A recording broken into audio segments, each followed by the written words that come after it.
And yet, it was in this fullness of time that God chose to pour out His Spirit among the Khmer people of Cambodia.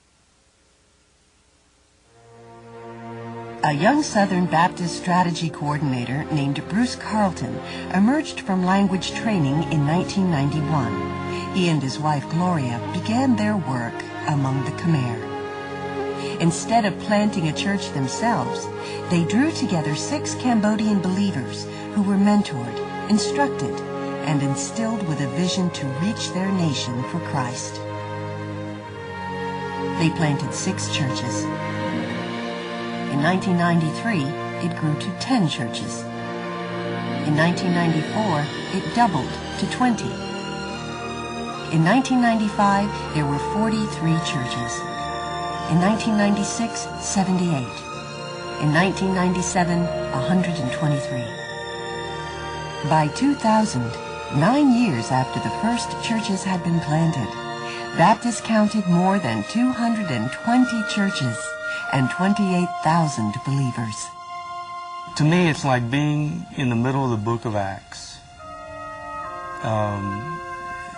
Christians are going and they're preaching the gospel, they're planting house churches, they're coming up against persecution, there are signs and wonders that are happening, and the church is spreading in places where it had never spread before.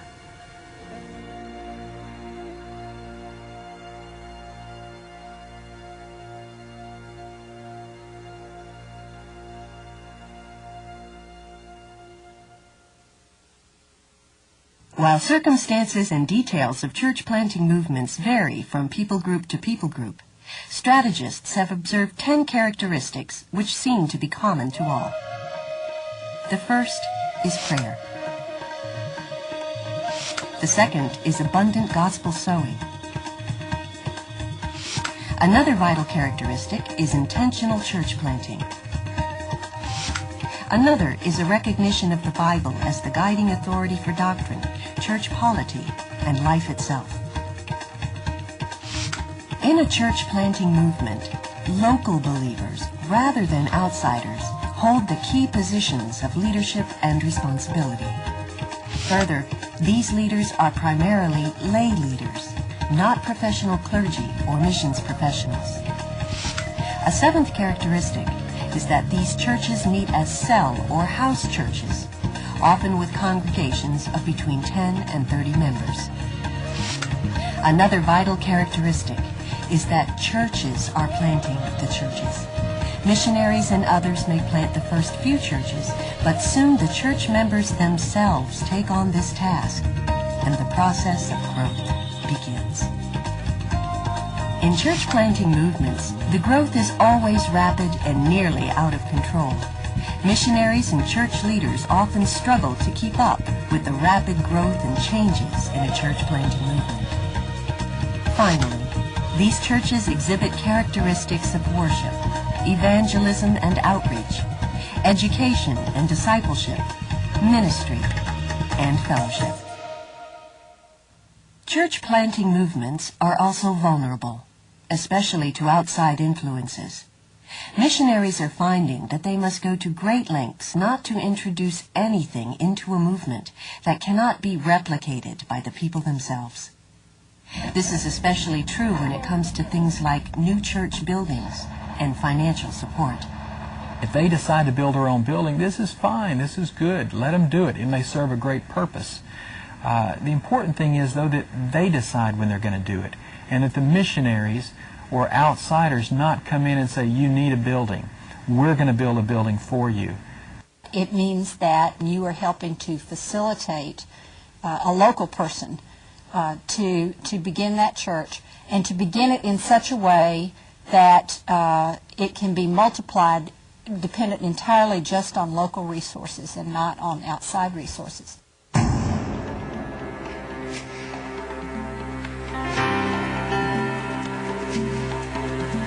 God is at work in exciting and wonderful ways throughout our world.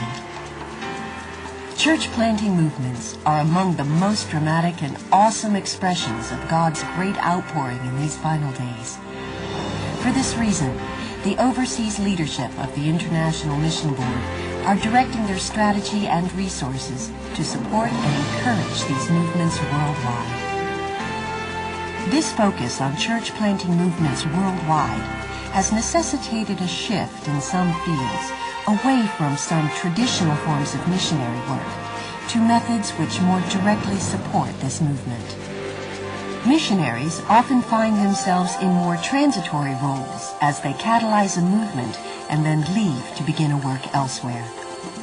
Nevertheless, there is joy at being able to ride the crest of the wave of God's great movement in these days. We talk about being on mission with God, and for us, that's not rhetoric. That's a humble admission that it's His mission.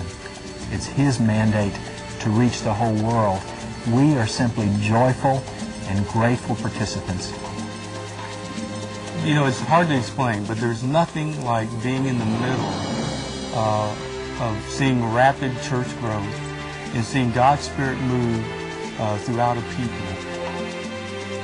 In this new role, we have the opportunity to see God at work multiplying the number of people who are coming to know Him and are being brought up. The kingdom of God is expanding, and we're having a chance to see it. Sometimes even be a part of it, help bring that thing into being.